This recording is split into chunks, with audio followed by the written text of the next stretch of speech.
జై గురు దత్త టీచర్. నా పేరు రుషిత, మా అమ్మ పేరు కృష్ణవేణి, మా నాన్న పేరు రామకృష్ణ, మా టీచర్ పేరు మల్లీశ్వరి టీచర్. నేను ఈరోజు 3వ చాప్టర్ టెస్ట్ ఇవ్వబోతున్నాను. ఓం శ్రీ పరమాత్మనే నమః. శ్రీమద్భగవద్గీత అథ తృతీయోऽధ్యాయः कर्मयोगः।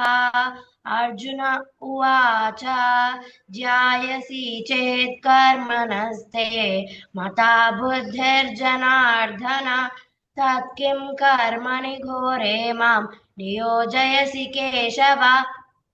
व्यामिश्रेणेव वाक्येन बुद्धिं मोहयसीव मे तदेकं वद निश्चित्य येन श्रेयोऽहमाप्नुयाम्।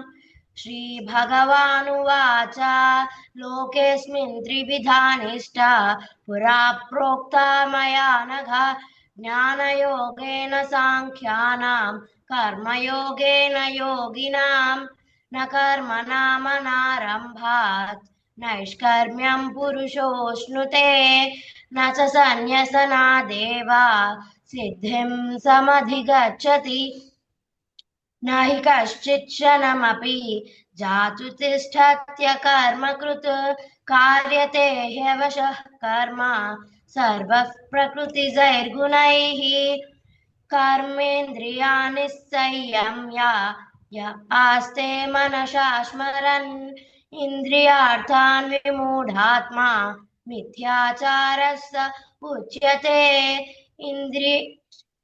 यस्त्विन्द्रियाणि मनसा नियम्यारभतेऽर्जुन कर्मेन्द्रियैः कर्मयोगम् असक्तः स विशिष्यते।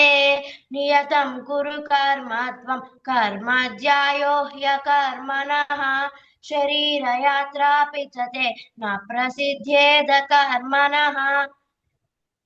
यज्ञार्थात् कर्मणोऽन्यत्र लोकोऽयं कर्मबन्धनः तदर्थं कर्म कौन्तेय मुक्तसङ्गः समाचर।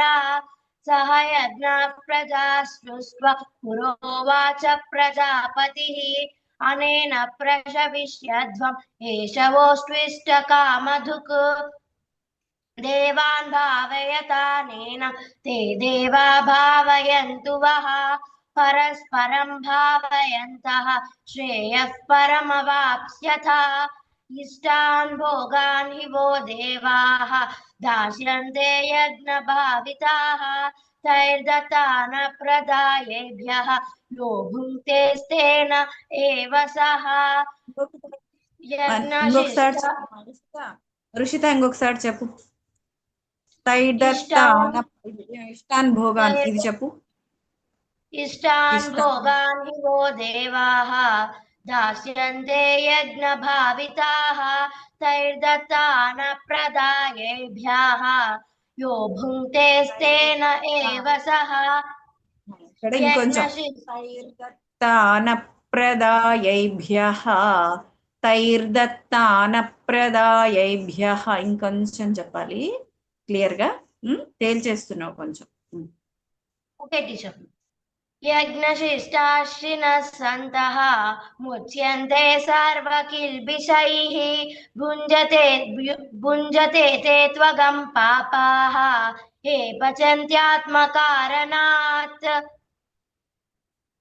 अन्नात् भवन्ति भूतानि पर्जन्यादन्नसम्भवः यज्ञात् भवति पर्जन्यः यज्ञः कर्म समुद्भवः कर्म ब्रह्मोद्भवं विद्धि ब्रह्माक्षर समुद्भवम् तस्मात् सर्वगतं ब्रह्म नित्यं यज्ञे प्रतिष्ठितम् एवं प्रवर्तितं चक्रं नानुवर्तयति हयः अघायुरिन्द्रिया रामः मोघं पार्थ स जीवति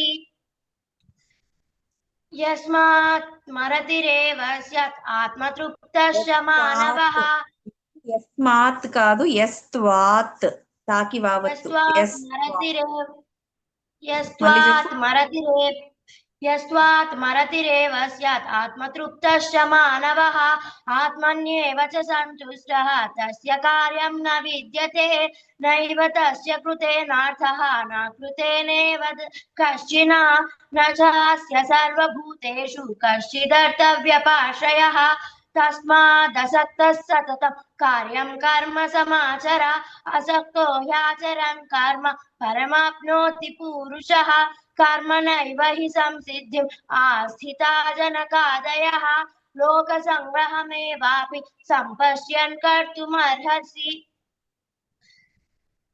यद्यदाचरति श्रेष्ठः तत्तदेवेतरो जनः स यत्प्रमाणं कुरुते लोकस्तदनुवर्तते न मे पार्थासि कर्तव्यं त्रिषु लोकेषु किञ्चन नानवाप्तमवाप्तव्यं वर्त एव च कर्मणि यदि ह्यहं न वर्तेया जातु कर्मण्यतन्द्रितः मम वर्त्मानुवर्तन्ते मनुष्यः पार्थ सर्वशः उत्सीदेयुरिमे लोकाः न कुर्यां कर्म चेदहम् शङ्करस्य च कर्ता स्याम् उपहन्यामि मा प्रजाः सक्ताः कर्मण्य विद्वांसः यथा कुर्वन्ति भारत कुर्याद् विद्वांस्तथा सक्तः चिकीर्षुर्लोकसङ्ग्रहं न बुद्धिभेदं जनयेत् अज्ञानां कर्म संगिनां जोषयेत् सर्वकर्माणि विद्वान् युक्तः समाचरन् प्रकृतेः क्रियमाणानि गुणैः कर्माणि सर्वशः अहंकार विमूढात्मा कर्ताहमिति मन्यते तत्त्ववित्तु महाबाहो गुणकर्म विभागयोः गुणागुणेषु वर्तन्ते इति मत्वा न सज्जते प्रकृतेर्गुणसम्मूढाः सज्जन्ते गुणकर्मसु तान् कृत्स्नविदो मन्द कृत्स्नविन्न विचालयेत् मयि सर्वाणि कर्माणि सन्न्यस्याध्यात्मचेतसा निराशीर्निर्ममो भूत्वा युध्यस्व विगतज्वरः एमे मतमिदं नित्यम् अनुतिष्ठन्ति मानवाः श्रद्धावन्तो यसूयन्तः मुच्यन्ते तेऽपि कर्मभिः एत्वेतदभ्यसूयन्तः नानुतिष्ठन्ति मे मतम् सर्वज्ञानविमूढांस्त विद्धि नष्टानमुच्यते चेतसः ఒకసారి చెప్పమ్మా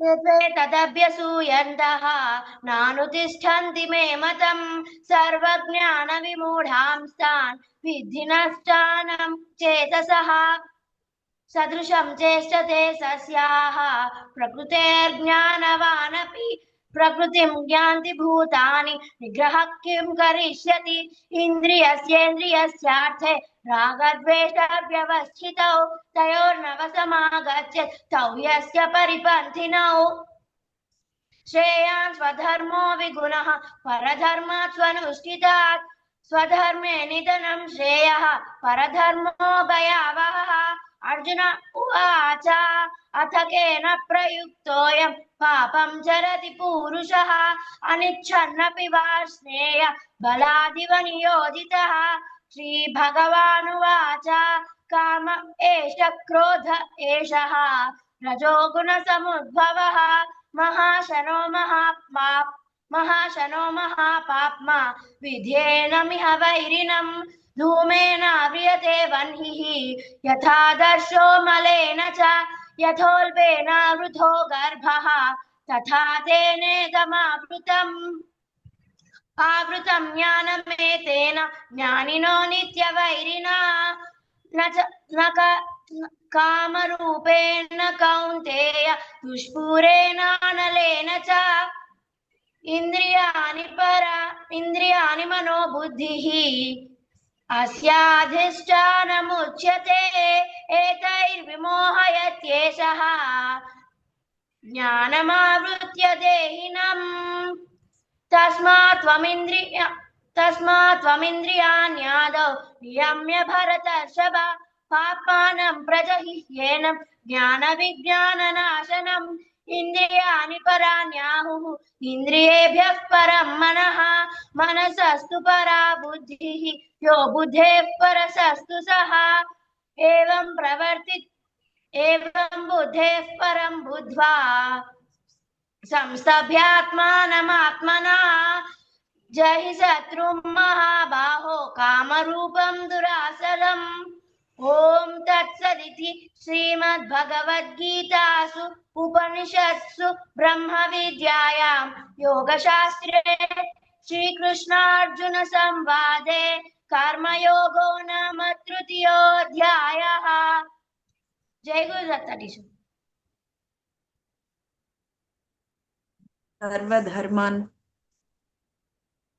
సర్వధర్మాన్ చెప్పమ్మా. ఋషిత సర్వధర్మాన్ పరిత్యజ్య మామేకం శరణం వ్రజ అహం త్వా సర్వ పాపేభ్యః మోక్షయిష్యామి మా శుచః. చాప్టర్ మొత్తం అయిపోయిన తర్వాత ఈ శ్లోక చెప్పాలి. నేర్చుకున్నాం కదా ఇది. సరే నెక్స్ట్ టైం నుంచి చెప్పు. సరేనా? Okay teacher.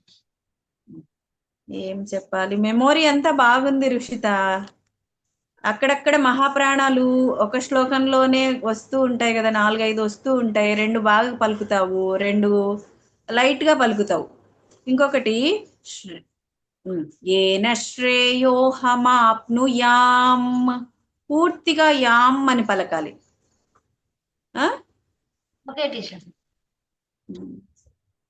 ఇది చెప్పమ్మా.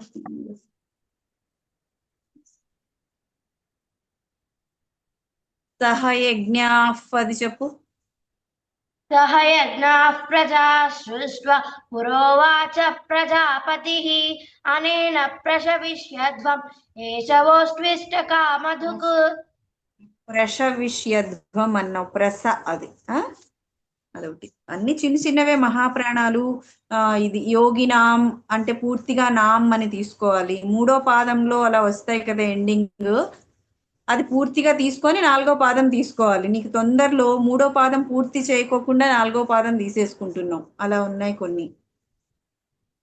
అంతే, మహాప్రాణాలు ఇంకొంచెం పలకాలి అంతే. మెమొరీ అంతా బాగుంది మనకి. ఇప్పుడు 5 చాప్టర్లు అయిపోయాయి. ఇది 6th చాప్టర్. కొన్ని ఉంటాయి, అవి కంటిన్యూ చేయకూడదు ముందుకి. సరేనా? మార్చుకోవాలి. ఓకేమ్మా. అంతేమ్మా. జయ గురుదత్త. జై గురుదత్త టీచర్.